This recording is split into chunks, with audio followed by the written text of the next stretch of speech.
Wonderful to be here. What Indira didn't tell you is that this lecture series used to be called The Last Lecture. If you had one last lecture to give before you died, what would it be? I thought, damn, I finally nailed the venue, and they renamed it. So, in case there's anybody who wandered in and doesn't know the backstory, my dad always taught me when there's an elephant in the room, introduce them. If you look at my CAT scans, there are approximately 10 tumors in my liver, and the doctors told me 3 to 6 months of good health left. That was a month ago, so you can do the math. I have some of the best doctors in the world. So that is what it is. We can't change it, and we just have to decide how we're going to respond to that. We cannot change the cards we are dealt, just how we play the hand. If I don't seem as depressed or morose as I should be, sorry to disappoint you.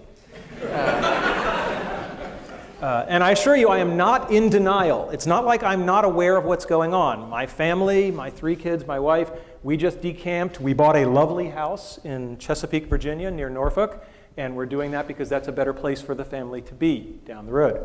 And the other thing is I am in phenomenally good health right now. I mean, it's the greatest thing of cognitive dissonance you will ever see is the fact that I am in really good shape. In fact, I'm in better shape than most of you.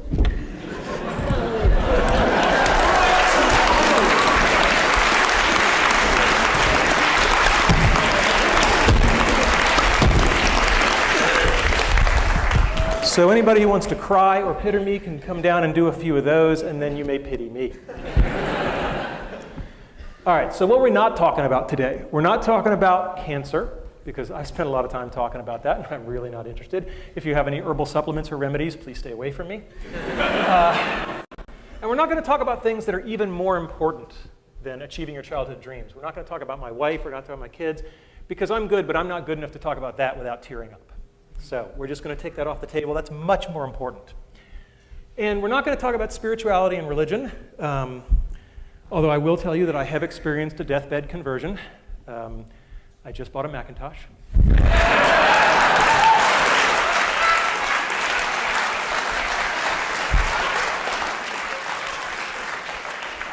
Now, I knew I'd get 9% of the audience with that, but... All right, so what is today's talk about then? It's about my childhood dreams and how I've achieved them. I've been very fortunate that way. How I believe I've been able to enable the dreams of others. And to some degree, lessons learned. I'm a professor. There should be some lessons learned. And how you can use the stuff you hear today to achieve your dreams or enable the dreams of others. And as you get older, you may find that enabling the dreams of others thing is even more fun. So what were my childhood dreams? Well, I had a really good childhood. I mean, no kidding around. I was going back through the family archives, and what was really amazing was I couldn't find any pictures of me as a kid where I wasn't smiling, right? And that was just a very gratifying thing. There was our dog, right? Aw, thank you. And there I actually have a picture of me dreaming. Right? And I did a lot of that, There's a lot of wake-ups, And it was an easy time to dream. I was born in 1960, right? When you're 8 or 9 years old and you look at the TV set and men are landing on the moon, anything is possible.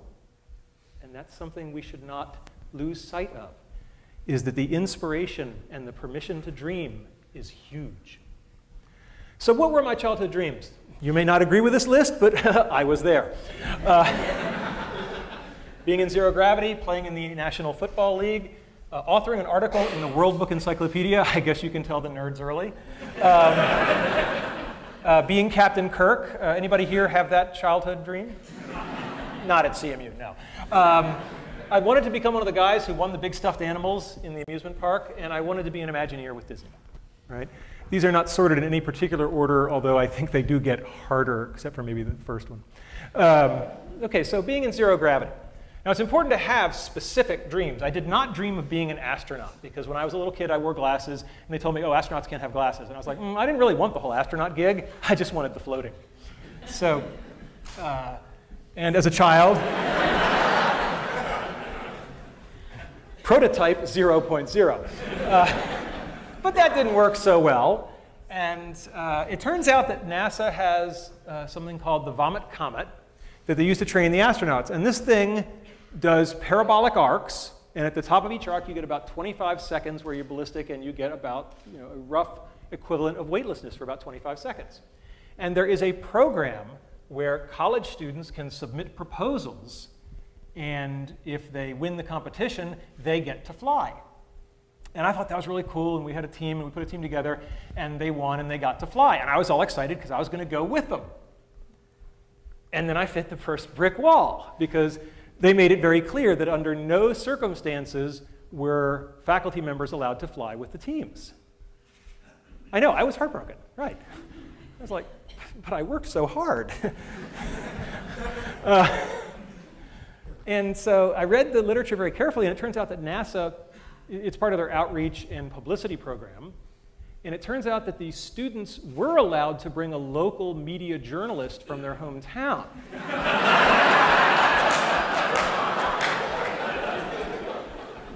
And Randy Pausch, web journalist. It's really easy to get a press pass. So I called up the guys at NASA and I said, I need to know where to fax some documents. And they said, what documents are you going to fax us? So I said, my resignation as the faculty advisor and my application as the journalist. And he said, that's a little transparent, don't you think? And I said, yeah, but our project is virtual reality, and we're going to bring down a whole bunch of VR headsets, and all the students from all the teams are going to experience it, and all those other real journalists are going to get to film it. Jim Foley's going, ah, you bastard, yes. And the guy said, here's the fax number. And indeed, we kept our end of the bargain, and that's one of the themes that you'll hear later on the talk, is have something to bring to the table, right? Because that will make you more welcomed. And if you're curious about what zero gravity looks like, hopefully the sound will be working here. It's on. All right, go get him, Mozzie. This is fantastic. It's just amazing. It's nothing like I expected. We are having a great time. There I am. I don't think any of us have bad on this so far. This is awesome. You got one, Mozzie, that's good.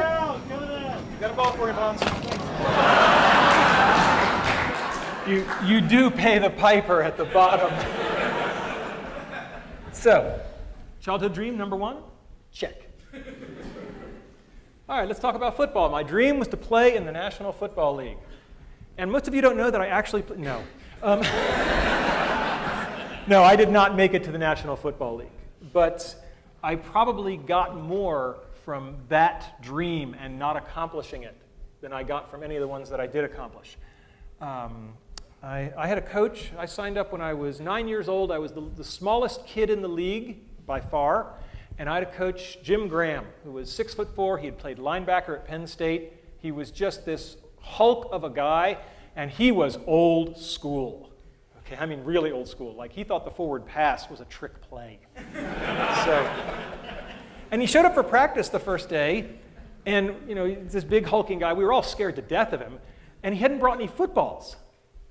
How are we going to have practice without any footballs? And one of the other kids said, excuse me, coach, but there's no football. And Coach Graham said, right, how many men are on a football field at a time? Somebody said 11 on a team, 22. And Coach Graham said, all right, and how many people are touching the football at any given time? Well, one of them. And he said, right, so we're going to work on what those other 21 guys are doing. And that's a really good story because it's all about fundamentals. Fundamentals, fundamentals, fundamentals. You've got to get the fundamentals down because otherwise the fancy stuff isn't going to work. And the other Jim Graham story I have is there was one practice where he just rode me, all practice. Just, you're doing this wrong, go back and do it again, you owe me, you're doing push-ups after practice. And when it was all over, one of the other assistant coaches came over and said, yeah, Coach Graham rode you pretty hard, didn't he? I said, yeah. He said, that's a good thing. He said, when you're screwing up and nobody's saying anything to you anymore, that means they gave up.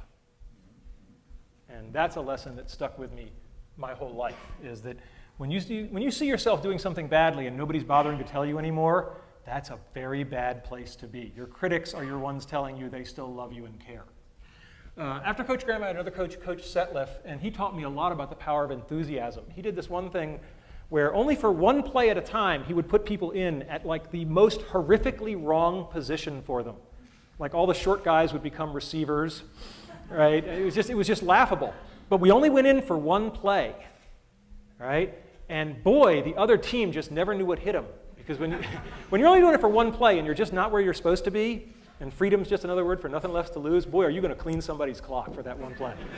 And that kind of enthusiasm was great. And to this day, I am most comfortable on a football field. I mean, it's just one of those things where, you know, if I'm working a hard problem, people will see me wandering the halls with one of these things. And that's just because, you know, when you do something young enough and you train for it, it just becomes a part of you.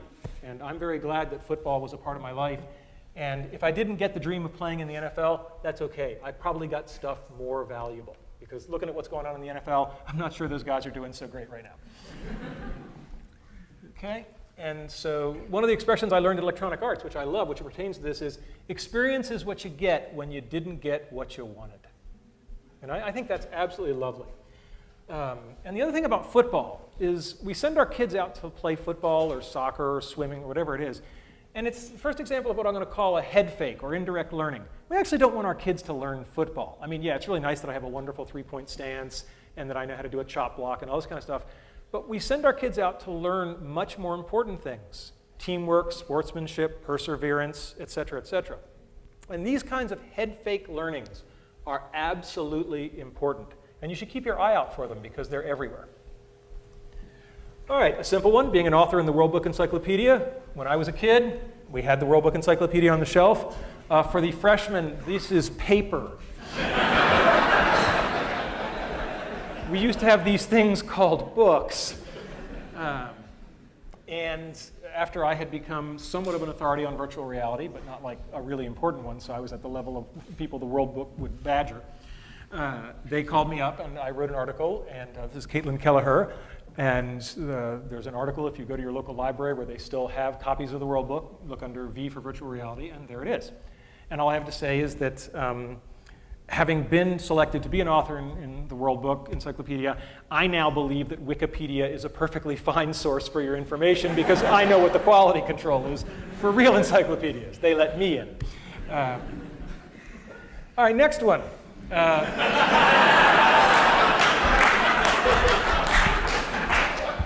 At a certain point, you just realize there's some things you're not going to do, so maybe you just want to stand close to the people. And I mean, my God, what a role model for young people. I mean, this is everything you want to be. And what I learned that carried me forward in leadership later is that, you know, he wasn't the smartest guy on the ship. I mean, Spock was pretty smart, and McCoy was the doctor, and Scotty was the engineer, and you sort of go, and what skill set did he have to get on this damn thing and run it? And, you know, clearly there's this skill set called leadership. And, you know, whether or not you like the series, there's no doubt that there was a lot to be learned about how to lead people by watching this guy in action. So, and he just had the coolest damn toys, right? I mean, my God, he, you know, I just thought it was fascinating as a kid that he had this thing and he could, you know, talk to the ship with it. Right? You know, I just thought that was just spectacular. And of course, now I own one and it's smaller. So that's kind of cool. So I got to achieve this dream. James T. Kirk, his alter ego, William Shatner, wrote a book, which I think was actually a pretty cool book. It was with Chip Walter, who is a Pittsburgh-based author who's quite good. And they wrote a book on basically the science of Star Trek, you know, what has come true. And they went around to top places around the country and looked at various things, and they came here to study our virtual reality setup. And so we built a virtual reality for him. It looked something like that. We put it in, put it to red alert. He was a very good sport. It's not like he saw that one coming. And it's really cool to meet your boyhood idol.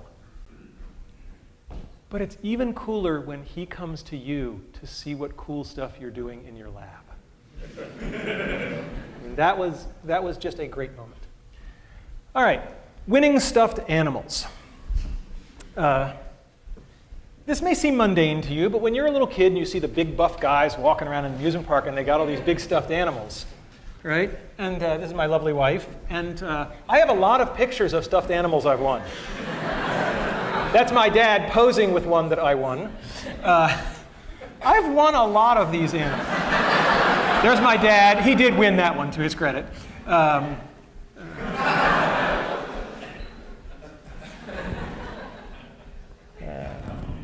Right? And this was just a big part of my life and my family's life. But I can hear the cynics. In this age of digitally manipulated things, maybe those bears really aren't in the picture with me, or maybe I paid somebody $5 to take a picture in the theme park next to the bear. And I said, how in this age of cynicism can I convince people? And I said, I know, I can show them the bears. Bring them out.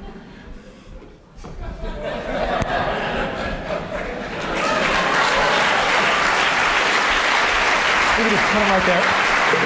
We just put them back against the wall. Disney. It's hard to hear you. Okay. Okay.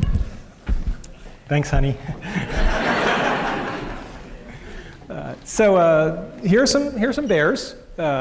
We didn't have quite enough room in the moving truck down to Chesapeake, and anybody who'd like a little piece of me at the end of this, feel free to come up. First come, first serve.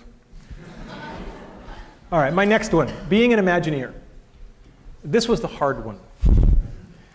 Believe me, getting to zero gravity is easier than becoming an Imagineer. When I was a kid, I was 8 years old, and our family took a trip cross-country to see Disneyland.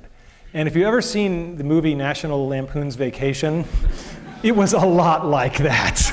It was a quest. And these are real vintage photographs. And there I am in front of the castle, and there I am. And for those of you who are into foreshadowing, this is the Alice ride. And I just thought this was just the coolest environment I'd ever been in. And instead of saying, gee, I want to experience this, I said, I want to make stuff like this. And so I bided my time, and then I graduated with my PhD from Carnegie Mellon, thinking that meant me infinitely qualified to do anything. And I dashed off my letters of application to Walt Disney Imagineering, and they sent me some of the damn nicest go-to-hell letters I've ever gotten. I mean, it was just, we have carefully reviewed your application, and presently we do not have any positions available which require your particular qualifications. Now think about the fact that you're getting this from a place that's famous for guys who sweep the street, right?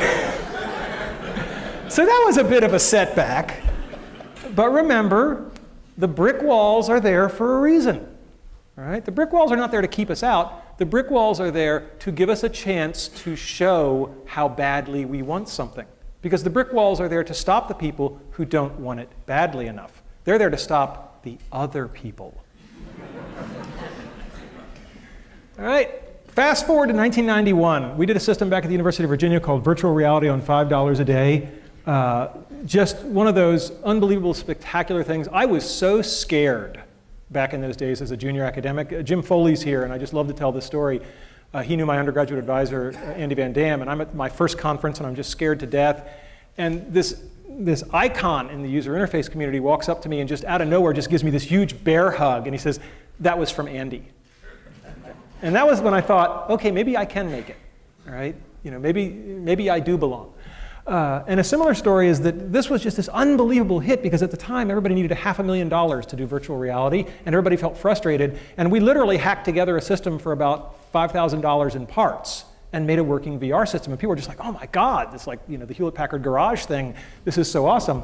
And so I'm giving this talk, and the room has just gone wild. And during the Q&A, a guy named Tom Furness, who was one of the big names in virtual reality at the time, he goes up to the microphone and he introduces himself. And I didn't know what he looked like, but I sure as hell knew the name. And he asked a question. And I was like, I'm sorry, did you say you're Tom Furness? He said, yes. I said, then I would love to answer your question, but first, will you have lunch with me tomorrow? And there's a lot in that little moment, right? There's a lot of humility, but also asking a person where he can't possibly say no.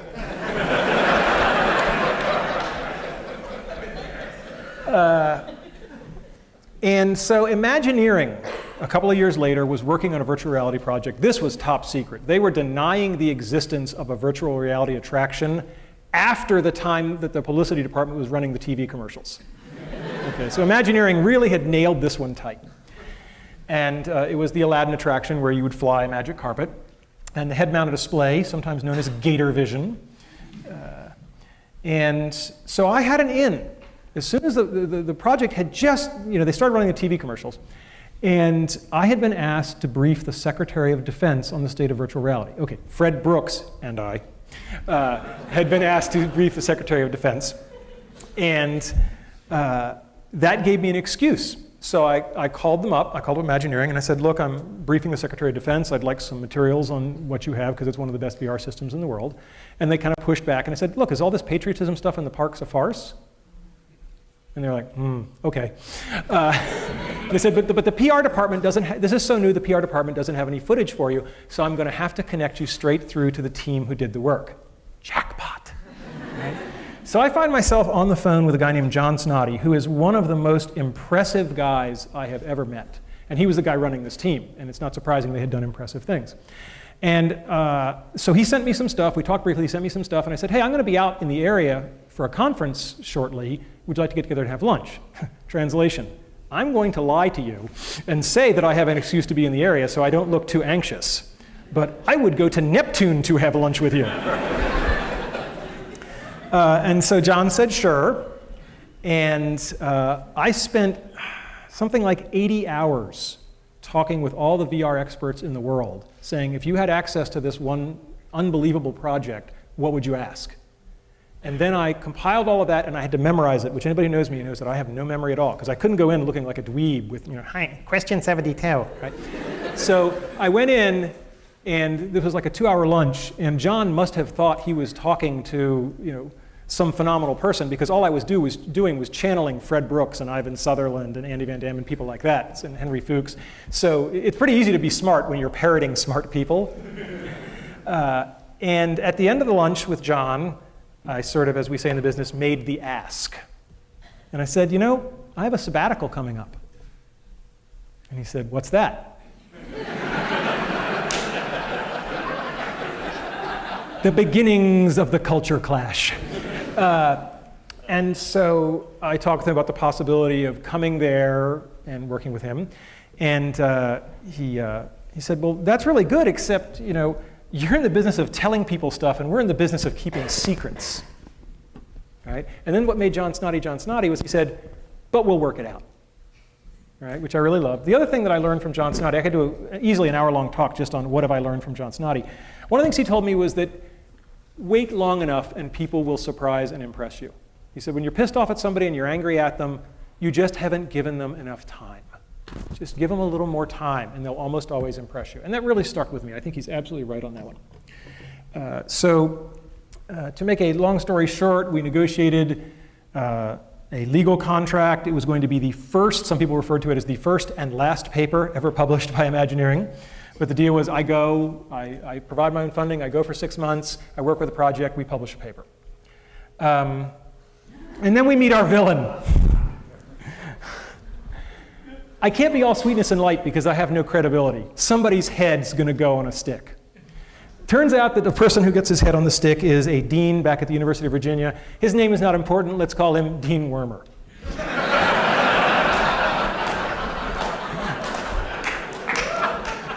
And Dean Wormer has a meeting with me where I say I want to do this sabbatical thing, and I've actually gotten the Imagineering guys to let an academic in, which is insane. I mean, if John hadn't gone nuts, this would never have been a possibility. This is a very secretive organization.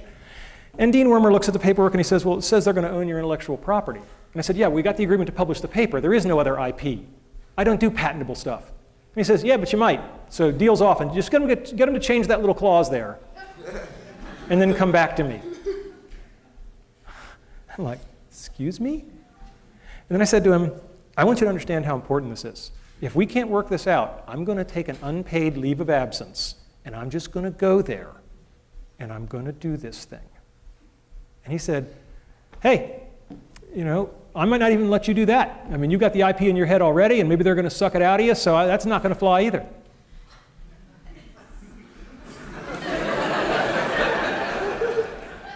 It's very important to know when you're in a pissing match.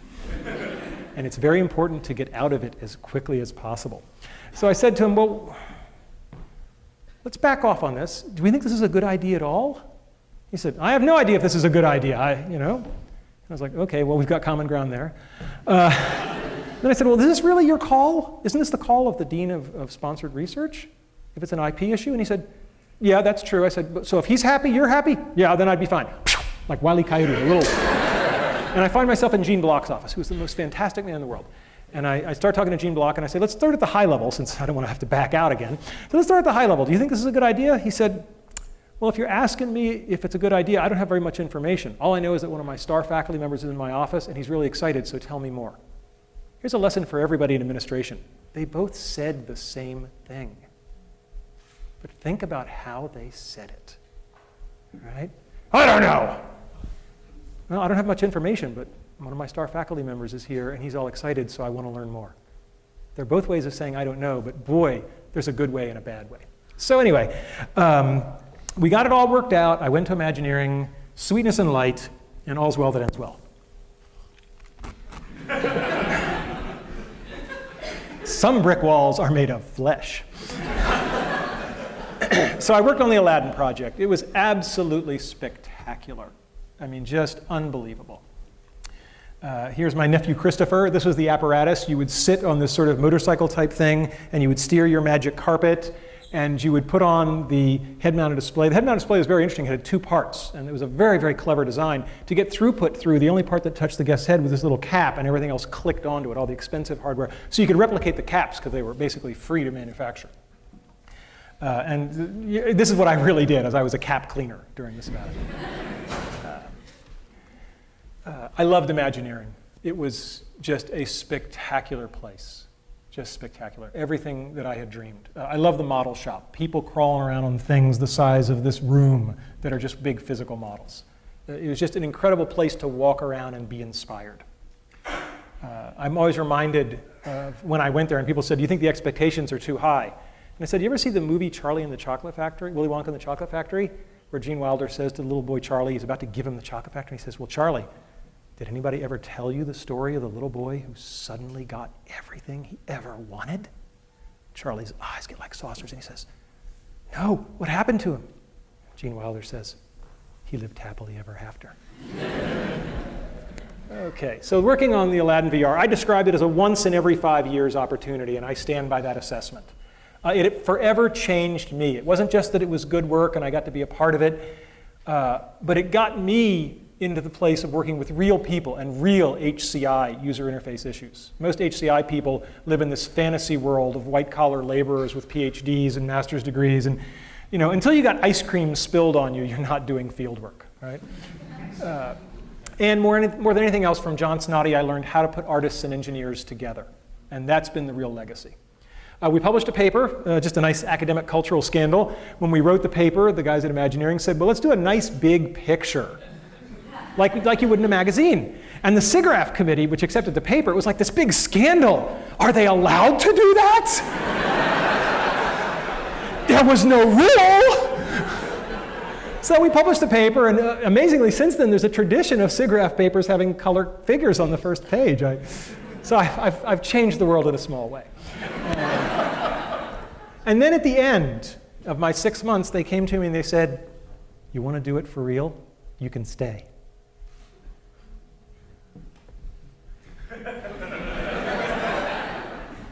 And I said no. One of the only times in my life I have surprised my father. He was like, you what? He said, since you were, all you wanted, and now they got it, and you're like, huh? There was a bottle of Maalox in my desk drawer. Be careful what you wish for. It was a particularly stressful place. Imagineering in general is actually not so Maalox-laden, but the lab I was in, John left in the middle. And it was a lot like the Soviet Union. It was a little dicey for a while. But it worked out okay. And if they had said, stay here or never walk in the building again, I would have done it. I would have walked away from tenure. I would have just done it. But they made it easy on me. They said, you can have your cake and eat it too. And I basically become a day a week consultant for Imagineering, and I did that for about 10 years. And that's one of the reasons you should all become professors. Right? Because you can have your cake and eat it too. Okay? I went on and consulted on things like Disney Quest, so there was the Virtual Jungle Cruise, and the best interactive experience I think ever done, and Jesse Schell gets the credit for this, Pirates of the Caribbean. wonderful at Disney Quest. And so those are my childhood dreams. And that's pretty good. I felt good about that. So then the question becomes, how can I enable the childhood dreams of others? And again, boy, am I glad I became a professor. What better place to enable childhood dreams? Maybe working at EA, I don't know. That'd probably be a good close second. But, and this started in a very concrete realization that I could do this. Because a young man named Tommy Burnett, when I was at the University of Virginia, came to me, was interested in joining my research group. And we talked about it. And he said, oh, and I have a childhood dream. Well, it gets pretty easy to recognize them when they tell you. And I said, yes, Tommy, what is your childhood dream? He said, I want to work on the next Star Wars film. Now, you got to remember the timing on this. Where is Tommy? Tommy is here today. What year would this have been, your sophomore year? Oh. It was around 1993. Are you breaking anything back there, young man? Okay, all right. So in 1993, and I said to Tommy, you know they're probably not going to make those next movies.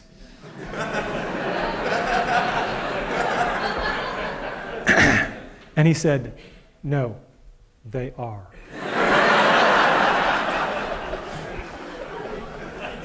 And Tommy worked with me for a number of years as an undergraduate and then as a staff member. And then when I moved to Carnegie Mellon, every single member of my team came from Virginia to Carnegie Mellon, except for Tommy, because he got a better offer. And he did indeed work on all 3 of those films. And then I said, well, that's nice, but one at a time is kind of inefficient. And people who know me know that I'm an efficiency freak. So I said, can I do this in mass? Can I get people turned in such a way that they can be turned on to their childhood dreams? And I created a course. I came to Carnegie Mellon and I created a course called Building Virtual Worlds. It's a very simple course. How many people here have ever been to any of the shows? Okay, so some of you have an idea. For those of you who don't, the course is very simple. There are 50 students drawn from all the different departments of the university. There are randomly chosen teams, 4 people per team, and they change every project. A project only lasts 2 weeks, so you do something, you make something, you show something, then I shuffle the teams, you get 3 new playmates, and you do it again. And it's every 2 weeks, and so you do 5 projects during the semester. The first year we taught this course, it is impossible to describe how much of a tiger by the tail we had. I was just running the course because I wanted to see if we could do it. We had just learned how to do texture mapping on 3D graphics, and we could make stuff that looked half decent, but we were running on really weak computers by current standards. But I said, I'll give it a try. And at my new university, I made a couple of phone calls, and I said, I want to cross-list this course to get all these other people. And within 24 hours, it was cross-listed in 5 departments. I love this university. I mean, it's the most amazing place. And I said, and the kids said, well, what content do we make? I said, hell, I don't know. You make whatever you want. 2 rules, no shooting violence and no pornography. Not because I'm opposed to those in particular, but that's been done with VR, right? And you'd be amazed how many 19-year-old boys are completely out of ideas when you take those off the table.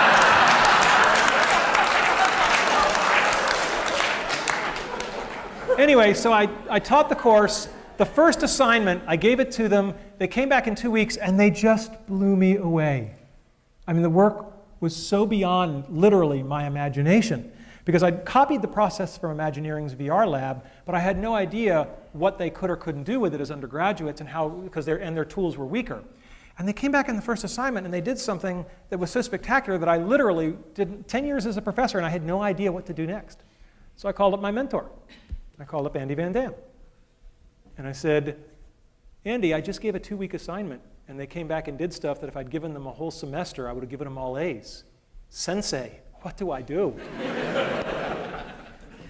And Andy thought for a minute, and he said, you go back into class tomorrow, and you look them in the eye, and you say, guys, that was pretty good, but I know you can do better.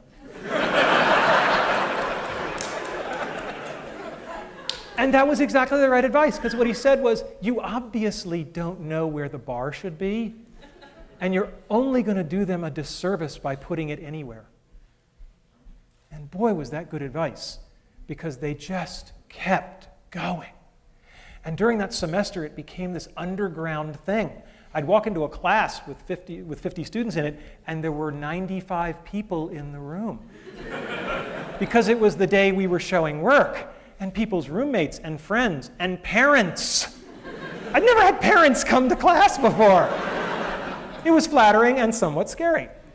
And so it snowballed, and we had this bizarre thing of, we got to share this. If there's anything I've been raised to do, it's to share. And I said, we got to show this at the end of the semester. We got to have a big show. And we booked this room, Meconomy. I have a lot of good memories in this room. And we booked it not because we thought we could fill it, but because it had the only AV setup that would work, because this was a zoo, right? Computers and everything. And then we filled it. And we more than filled it. We had people standing in the aisle. I will never forget the dean at the time, Jim Morris, was sitting on the stage right about there. We had to kind of scoot him out of the way. And the energy in the room was like nothing I had ever experienced before. And President Cohen, Jerry Cohen, was there, and he sensed the same thing. He later described it as like an Ohio State football pep rally, except for academics. And he came over and he asked exactly the right question. He said, before you start, he said, I gotta know, where are these people from? He said, the audience, what departments are they from? And we polled them, and it was all the departments. And I felt very good, because I had just come to campus, he had just come to campus, and my new boss had seen in a very corporal way that this is the university that puts everybody together. And that made me feel just tremendous. So we did this campus-wide exhibition. People perform down here. They're in costume, and we project just like this, and you can see what's going on. You can see what they're seeing in the head mount. There's a lot of big props. So there's a guy whitewater rafting. This is Ben and E.T. And yes, I did tell them if they didn't do the shot of the kids biking across the moon, I would fail him. That is a true story. And I thought I'd show you just... So I thought I'd show you just one world. And if we can get the lights down, if that's at all possible. No, okay, that means no. All right. All right, we'll just do our best then. Oh, hello there. I'm lonely. Make me a world. Make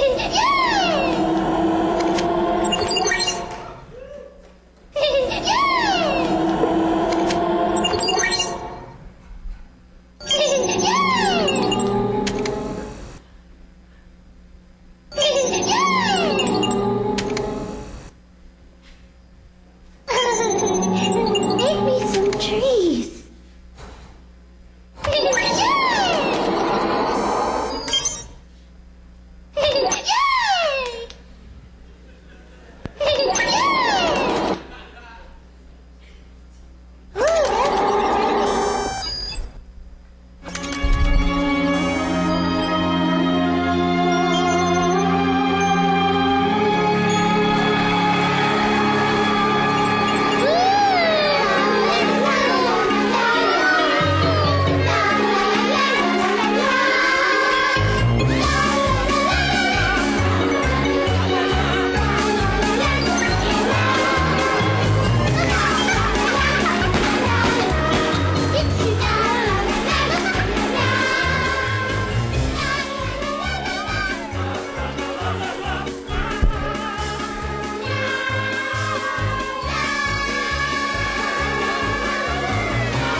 Now they're going to turn this on its head. Watch closely.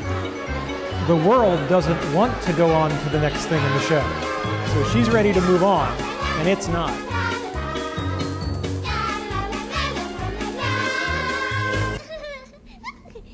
What are you doing? Can't end this now. But there are so many other worlds that have to go. But our world is the best world. Hey, no!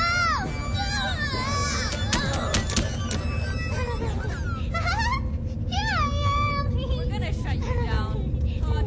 Control Alt Delete. Not Control Alt Delete.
It was an unusual course with some of the most brilliant, creative students from all across the campus. It just was a joy to be involved with. And they took the whole stage performance aspect of this way too seriously. And it became this campus phenomenon every year. People would line up for it. It was very flattering. And it gave kids a sense of excitement of putting on a show for people who were then excited about it. And I think that that's one of the best things you can give somebody, the chance to show them what it feels like to make other people get excited and happy. I mean, that's a tremendous gift. We always tried to involve the audience, whether it was people with glow sticks or batting a beach ball around or driving. This is really cool. This technology actually got used at the Spider-Man 3 premiere in LA, so the audience was controlling something on the screen, so that's kind of nice. And I don't have a class picture from every year, but I dredged all the ones that I do have, and all I can say is that what a privilege and an honor it was to teach that course for something like 10 years. And all good things come to an end, and I stopped teaching that course about a year ago. People always ask me, what was my favorite moment? I don't know if you can have a favorite moment, but boy, there's one I'll never forget. This was a world with, I believe, a roller skating ninja. And one of the rules was that we performed these things live, and they all had to really work, and the moment it stopped working, we went to your backup videotape. And this was very embarrassing. So we have this ninja on stage, and he's doing this roller skating thing, and the world, it did not crash gently. And I come out, and I believe it was Steve Audio, wasn't it? Was it? Where is he? Okay, where's Steve? Ah, my man, Steve Audio. And talk about quick on your feet, right? I say, Steve, I'm sorry, but your world has crashed, and we're going to go to videotape. And he pulls out his ninja sword and says, I am dishonored! Wah! And just drops.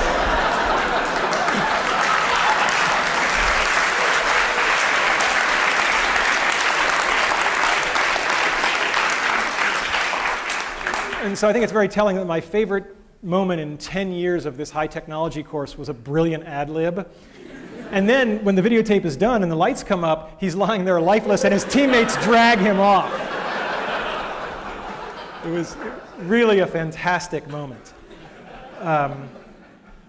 And the course was all about bonding. People used to say, well, you know, what's going to make for a good world? I said, I can't tell you beforehand, but right before they present it, I can tell you if the world's good just by the body language. If they're standing close to each other, the world is good. All right? And BVW was a pioneering course, and I won't bore you with all the details, but it wasn't easy to do.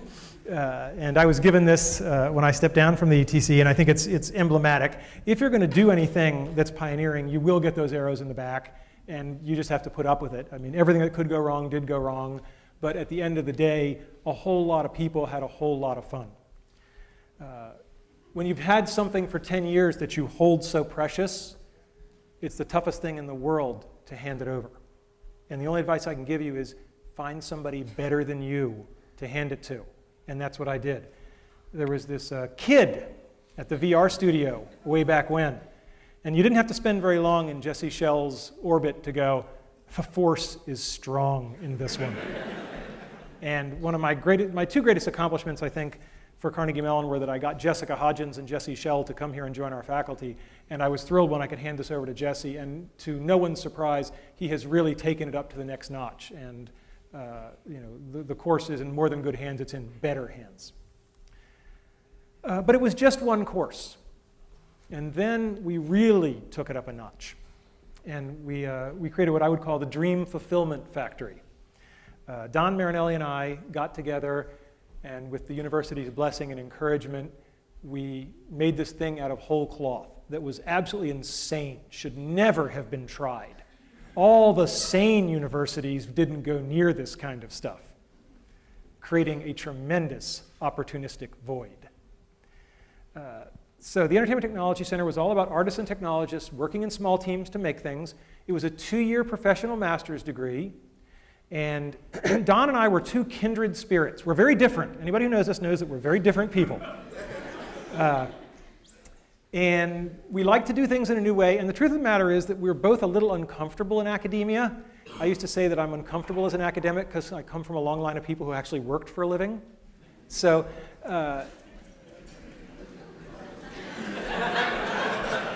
I detect nervous laughter. All right. And I want to stress, Carnegie Mellon is the only place in the world that the ETC could have happened. By far, the only place. Okay, this picture was Don's idea, okay? And we like to refer to this picture as Don Marinelli on guitar and Randy Pausch on keyboards. But we really did play up the left brain, right brain, and it worked out really well that way. Don is an intense guy.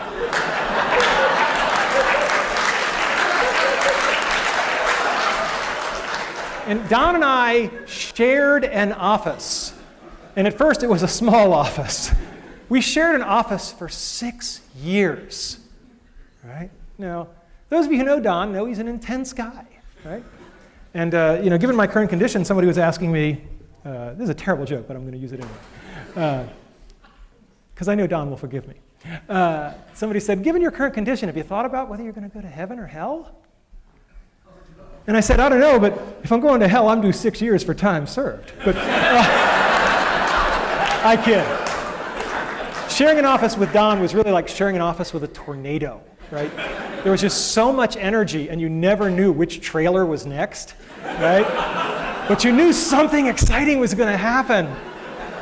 And there was so much energy. And I do believe in giving credit where credit is due. So in my typically visual way, right, if Don and I were to split the success for the ETC, he clearly gets the lion's share of it. He did the lion's share of the work. Okay, he had the lion's share of the ideas. It was a great teamwork. I think it was a great yin and a yang, but it was more like yin and yang. Right? And he deserves that credit, and I give it to him because the ETC is a wonderful place. And he's now running it, and he's taking it global. We'll talk about that in a second. Describing the ETC is really hard, and I finally found a metaphor. Telling people about the ETC is like describing Cirque du Soleil if they'd never seen it. Sooner or later, you're going to make the mistake. You're going to say, well, it's like a circus. And then you're dragged into this conversation about, oh, how many tigers, how many lions, right? How many trapeze acts? And that misses the whole point. So when we say we're a master's degree, we're really not like any master's degree you've ever seen. Here's the curriculum.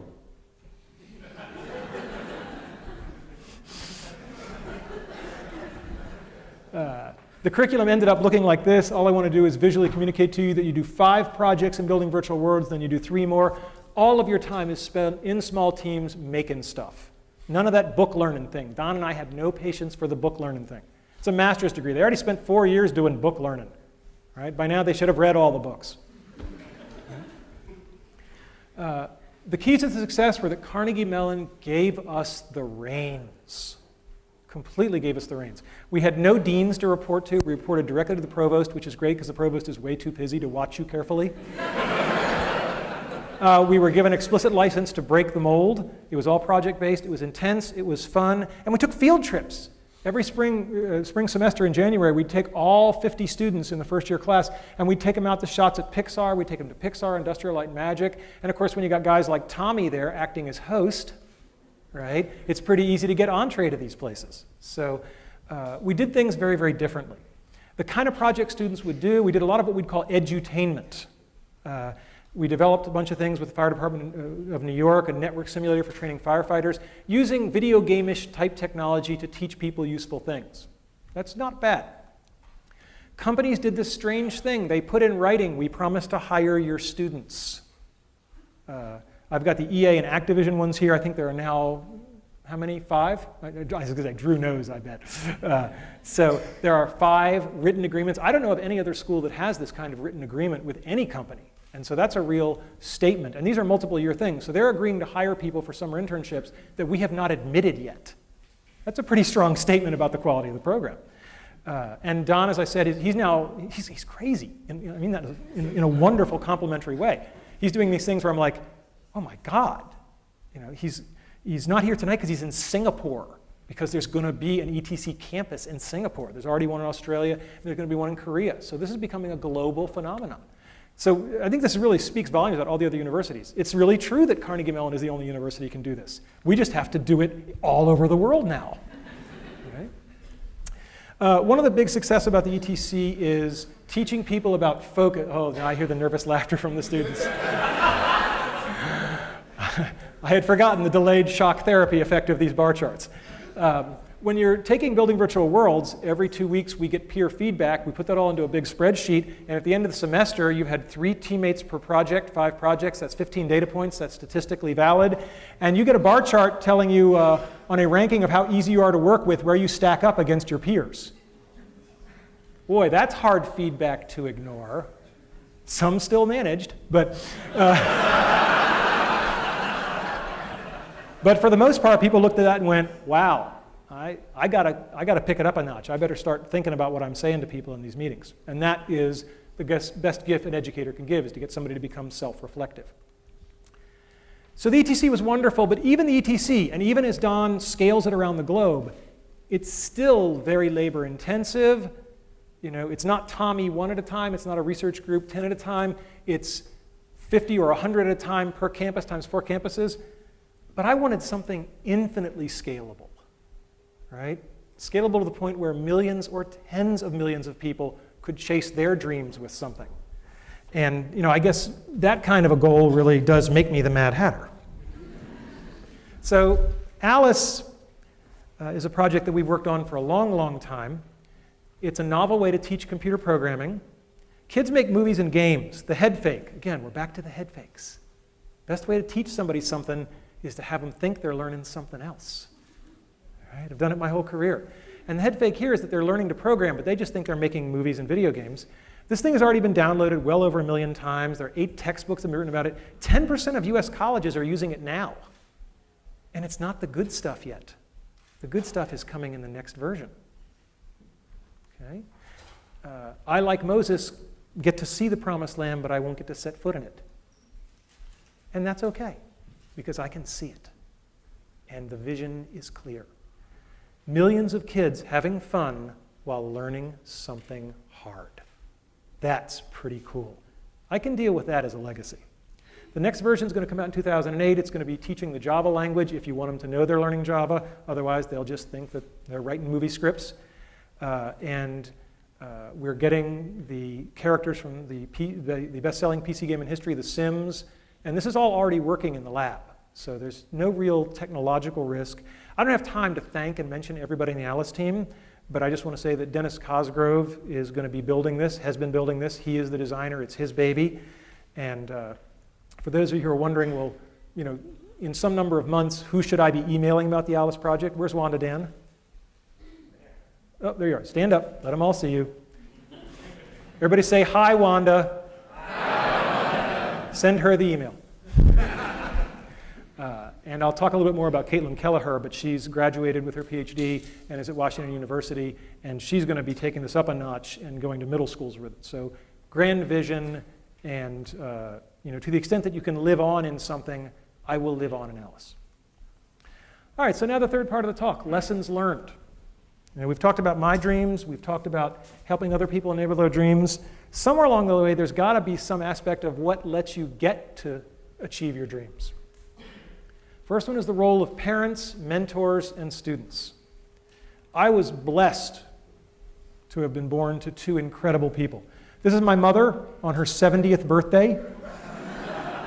I am back here. I have just been lapped. This is my dad riding a roller coaster on his 80th birthday. And he points out that, you know, he's not only brave, he's talented because he did win that big bear the same day. My dad was so full of life. Anything with him was an adventure. I don't know what's in that bag, but I know it's cool. My dad dressed up as Santa Claus, but he also did very, very significant things to help lots of people. This is a dormitory in Thailand that my mom and dad underwrote, and every year about 30 students get to go to school who wouldn't have otherwise. This is something my wife and I have also been involved in heavily. And these are the kind of things that I think everybody ought to be doing, helping others. But the best story I have about my dad is, unfortunately, my dad passed away a little over a year ago. And when we were going through his things, he had fought in World War II in the Battle of the Bulge. And when we were going through his things, we found out he had been awarded the Bronze Star for Valor. My mom didn't know it. In 50 years of marriage, it had just never come up. My mom. Mothers are people who love you even when you pull their hair. And I have two great mom stories. When I was here studying to get my PhD, and I was taking something called the theory qualifier, which I can definitively say is the second worst thing in my life after chemotherapy. And I was complaining to my mother about how hard this test was and how awful it was. And she just leaned over and she patted me on the arm and she said, "We know how you feel, honey. And remember, when your father was your age, he was fighting the Germans."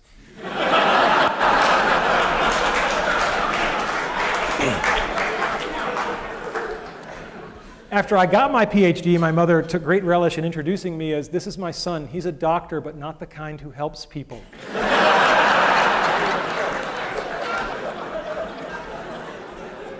These slides are a little bit dark, but when I was in high school, I decided to paint my bedroom. I'd always wanted a submarine and an elevator. And the great thing about this...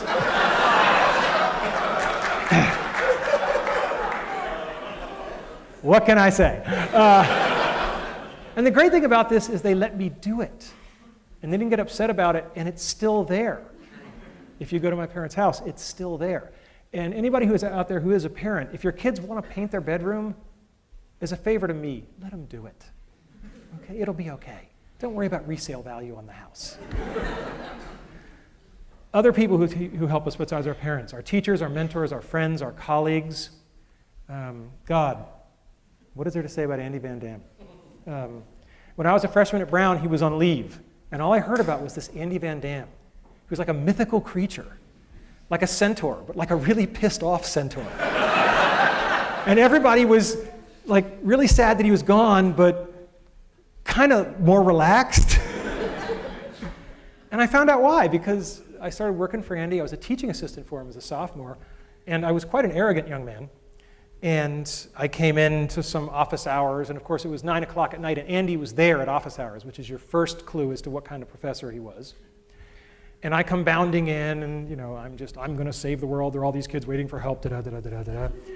And afterwards, Andy literally Dutch uncle. He is Dutch, right? He Dutch uncled me, and he put his arm around my shoulders. And we went for a little walk, and he said, "Randy, it's such a shame that people perceive you as so arrogant, because it's going to limit what you're going to be able to accomplish in life." What a hell of a good way to word "you're being a jerk." Right? He doesn't say you're a jerk. He says people are perceiving you this way, and he says the downside is it's going to limit what you're going to be able to accomplish. When I got to know Andy better, the beatings became more direct. But I could tell you Andy stories for a month, but the one I will tell you is that when it came time to start thinking about what to do after graduating from Brown, it had never occurred to me in a million years to go to graduate school, just out of my imagination. It wasn't the kind of thing people from my family did. We got, say, what do you call them, jobs. So, and Andy said, "No, don't go do that. Go get a PhD, become a professor." And I said, "Why?" He said, "Because you're such a good salesman that any company who gets you is going to use you as a salesman, and you might as well be selling something worthwhile, like education."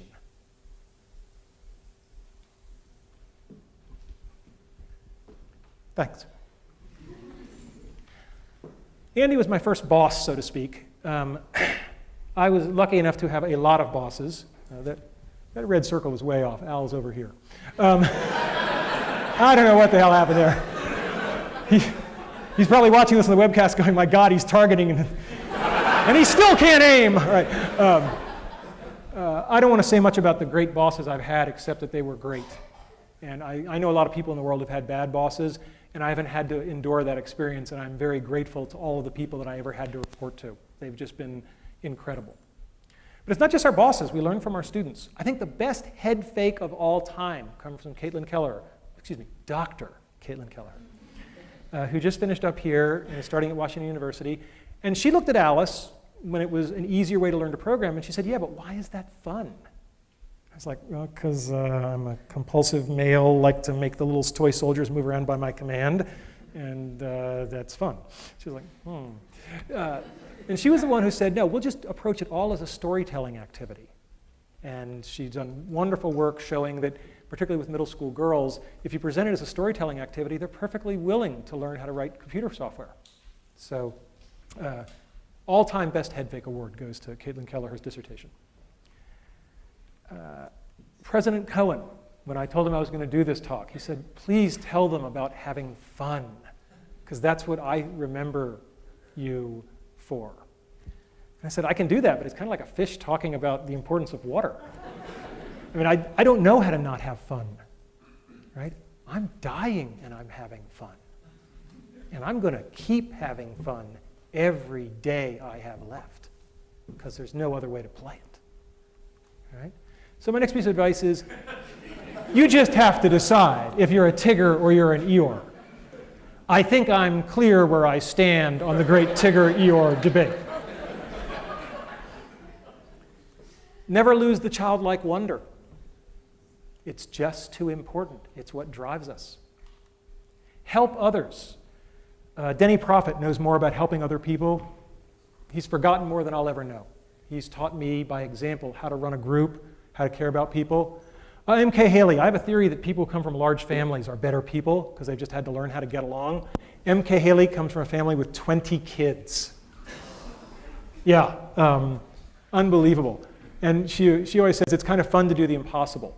When I first got to Imagineering, she was one of the people who dressed me down. And she said, I understand you've joined the Aladdin Project. What can you do? And I said, well, I'm a tenured professor of computer science.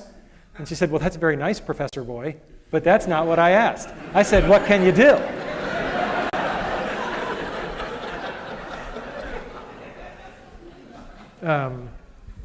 And, you know, I mentioned sort of my working class roots.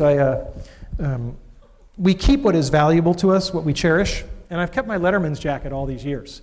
I used to like wearing it in grad school, and one of my friends, Jessica Hodgins, would say, why do you wear this Letterman's jacket? And I looked around at all the non-athletic guys around me who were much smarter than me, and I said, because I can. And so she thought that was a real hoot, so one year she made for me this little Raggedy Randy doll. And, he's got a little Letterman's jacket, too. That's my all-time favorite. It's the perfect gift for the egomaniac in your life. So I've met so many wonderful people along the way. Loyalty is a two-way street. There was a young man named Dennis Cosgrove at the University of Virginia. And when he was a young man,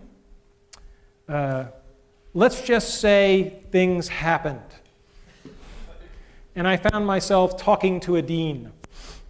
And the dean, no, not that dean. And anyway, this dean really had it in for Dennis, and I could never figure out why, because Dennis was a fine fellow. But for some reason, this dean really had it in for him. And I ended up basically saying, no, I vouch for Dennis. And the guy says, you're not even tenured yet. And you're telling me you're going to vouch for this sophomore or junior or whatever, I think it was a junior at the time. I said, yeah, I'm going to vouch for him because I believe in him. And the dean said, and I'm going to remember this when your tenure case comes up. And I said, deal. I went back to talk to Dennis, and I said, I would really appreciate you. That would be good. But loyalty is a two-way street. I mean, that was God knows how many years ago, but that's the same Dennis Cosgrove who's carrying Alice forward. He's been with me all these years, right? And, you know, if we only had one person to send in a space probe to meet an alien species, I'm picking Dennis. Okay. You can't give a talk at Carnegie Mellon without acknowledging one very special person, and that would be Sharon Burks. I mean, I joked with her, I said, well, look, if you're retiring, it's just not worth living anymore. Sharon is so wonderful, it's beyond description. And for all of us who've been helped by her, it's just indescribable. I love this picture because it puts her together with Syl. And Syl is great because Syl gave the best piece of advice, pound for pound, that I have ever heard. And I think all young ladies should hear this. Syl said, it took me a long time, but I finally figured it out. When it comes to men that are romantically interested in you, it's really simple. Just ignore everything they say and only pay attention to what they do. It's that simple. It's that easy. And I thought back to my bachelor days, and I said, damn. never give up. I didn't get into Brown University. I was on the wait list. I called them up, and they eventually decided that it was getting really annoying to have me call every day, so they let me in. At Carnegie Mellon, I didn't get into graduate school. Andy had mentored me. He said, go to graduate school, you're going to go to Carnegie Mellon. All my good students go to Carnegie Mellon. And yeah, you know what's coming. And so he said, you're going to go to Carnegie Mellon, no problem. What he had kind of forgotten was that the difficulty of getting into the top PhD program in the country had really gone up. And he also didn't know I was going to tank my GREs, because he believed in me, which, based on my board scores, was a really stupid idea. And so I didn't get into Carnegie Mellon. No one knows this till today. I'm telling the story. I was declined admission to Carnegie Mellon. And I was a bit of an obnoxious little kid. I went into Andy's office, and I dropped the rejection letter on his desk. And I said, I just want you to know what your letter of recommendation goes for at Carnegie Mellon.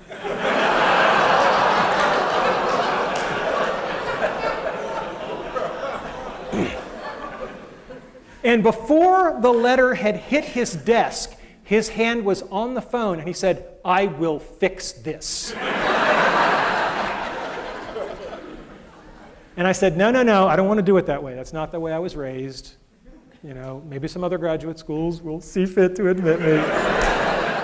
And he said, look, Carnegie Mellon's where you're going to be. He said, I'll tell you what, I'll make you a deal. Go visit the other schools, because I did get into all the other schools. He said, go visit the other schools, and if you really don't feel comfortable at any of them, then will you let me call Nico? Nico being Nico Haberman. And I said, okay, deal. I went to the other schools without naming them by name. Berkeley, Cornell. They managed to be so unwelcoming that I found myself saying to Andy, you know, I'm going to go get a job. And he said, no, you're not. And he picked up the phone and he talked in Dutch. And he hung up the phone and he said, Nico says if you're serious, be in his office tomorrow morning at 8 a.m. And for those of you who know Nico, this is really scary. So I'm in Nico Haberman's office the next morning at 8 a.m. and he's talking with me. And frankly, I don't think he's that keen on this meeting, Dan. I don't think he's that keen at all. And he says, Randy, why are we here? And I said, because Andy phoned you? And I said, well, since you admitted me, I have won a fellowship. The Office of Naval Research is a very prestigious fellowship. I've won this fellowship, and that wasn't in my file when I applied. And Nico said, a fellowship, money, we have plenty of money. That was back then. And he said, we have plenty of money. Why do you think having a fellowship makes any difference to us? And he looked at me. There are moments that change your life. And 10 years later, if you know, in retrospect, it was one of those moments, you're blessed. But to know it at the moment, with Nico staring through your soul. And I said, I didn't mean to imply anything about the money. It's just that it was an honor. There were only 15 given nationwide. And I did think it was an honor that would be something that would be meritorious. And I apologize if that was presumptuous. And he smiled. And that was good. So, how do you get people to help you? You can't get there alone. People have to help you, and I do believe in karma. I believe in paybacks. You get people to help you by telling the truth, being earnest. I'll take an earnest person over a hip person every day, because hip is short term. Earnest is long term. Apologize when you screw up, and focus on other people, not on yourself. And I thought, how do I possibly make a concrete example of that? Do we have a concrete example of focusing on somebody else over there? Can we bring it out? See, yesterday was my wife's birthday. If there was ever a time I might be entitled to have the focus on me, it might be the last lecture. But no, I feel very badly that my wife didn't really get a proper birthday, and I thought it'd be very nice if 500 people...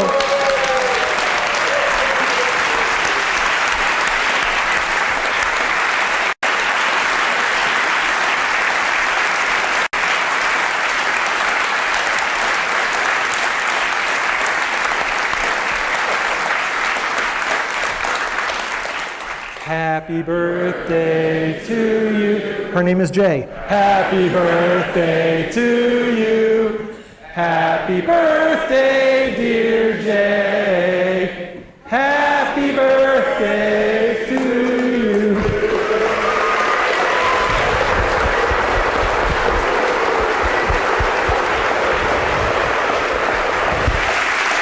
all the way up.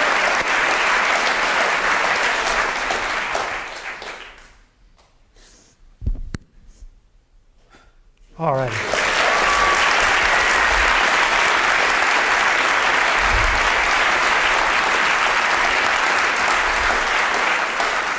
And now you all have an extra reason to come to the reception. Remember, brick walls let us show our dedication. They are there to separate us from the people who don't really want to achieve their childhood dreams. Don't bail. The best of the gold is at the bottom of barrels of crap.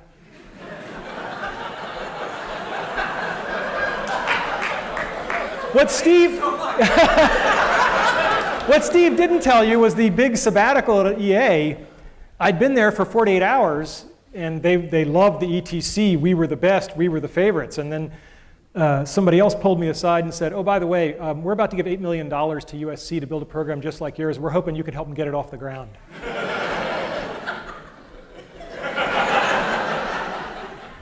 And then Steve came along and they said, what? Oh, God. And to quote a famous man, I will fix this. And he did. Steve has been an incredible partner, and we have a great relationship, personal and professional, and he has certainly been point man on getting a gaming asset to help teach millions of kids, and that's just incredible. But it certainly would have been reasonable for me to leave 48 hours into that sabbatical, but it wouldn't have been the right thing to do. And when you do the right thing, good stuff has a way of happening. Get a feedback loop and listen to it. Your feedback loop can be this dorky spreadsheet thing I did, or it can just be one great man who tells you what you need to hear. The hard part is the listening to it. Anybody can get chewed out, right? It's the rare person who says, oh my God, you're right, as opposed to, no, wait, the real reason is, right? We've all heard that. When people give you feedback, cherish it and use it. Show gratitude. When I got tenure, I took all of my research team down to Disney World for a week. And one of the other professors at Virginia said, how can you do that? I said, these people just busted their ass and got me the best job in the world for life. How could I not do that? Right? Don't complain, just work harder. Right? It's a picture of Jackie Robinson. It was in his contract not to complain even when the fans spit on him. Right? Be good at something. It makes you valuable. Work hard. I got tenure a year early, as Steve mentioned. Junior faculty members used to say to me, wow, you got tenure early. What's your secret? I said, it's pretty simple. Call me any Friday night in my office at 10 o'clock and I'll tell you. Find the best in everybody. One of the things that John Snoddy, as I said, told me is that you might have to wait a long time, sometimes years, but people will show you their good side. Just keep waiting, no matter how long it takes. No one is all evil. Everybody has a good side. Just keep waiting. It will come out. And be prepared. Luck is truly where preparation meets opportunity. So today's talk was about my childhood dreams, enabling the dreams of others, and some lessons learned.